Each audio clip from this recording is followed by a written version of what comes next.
Здравейте, днес ще ви покажа как да си направите работния плод по-хубав. Като започнем с линията долу на работния плод. Сега влизате в свойства, облик, втори цвят и сте примерно какъвто искате ви да направите. Или сребрист, аз предпочитам сребрист. Продължи.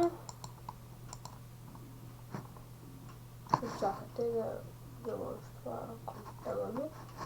Ето.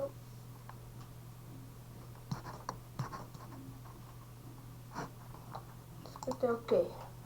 Сега как да смените на работна плод, като влизате в Google. Ще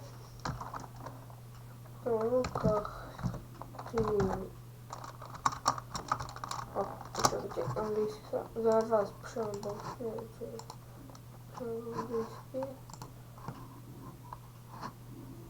Айде.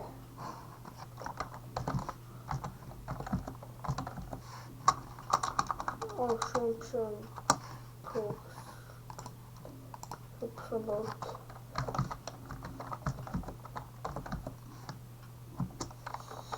Колибро.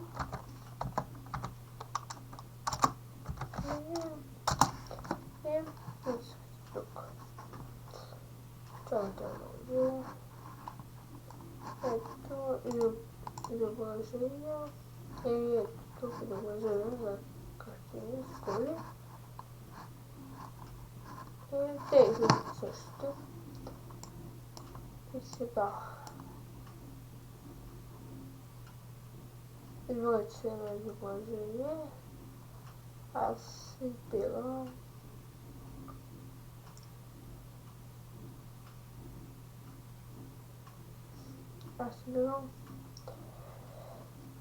ето което гледаме.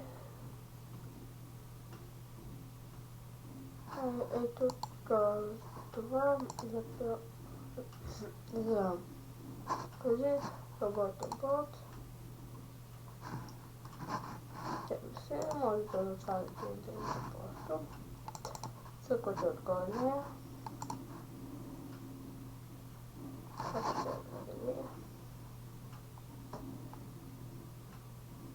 Като завиди, ето сега ще ви се покажа. И натискате детайлката. Така, мен така ми гледа, после може и на вас натискате свойства. Работен плод,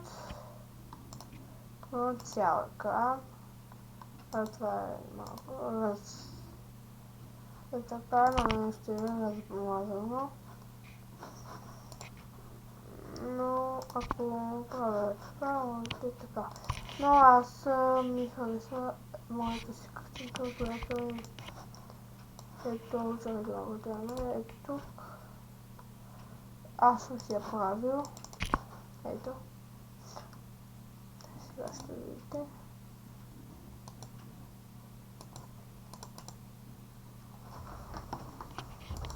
Това аз съм си го правил. И ето го. Него. Опитайте как се го направих.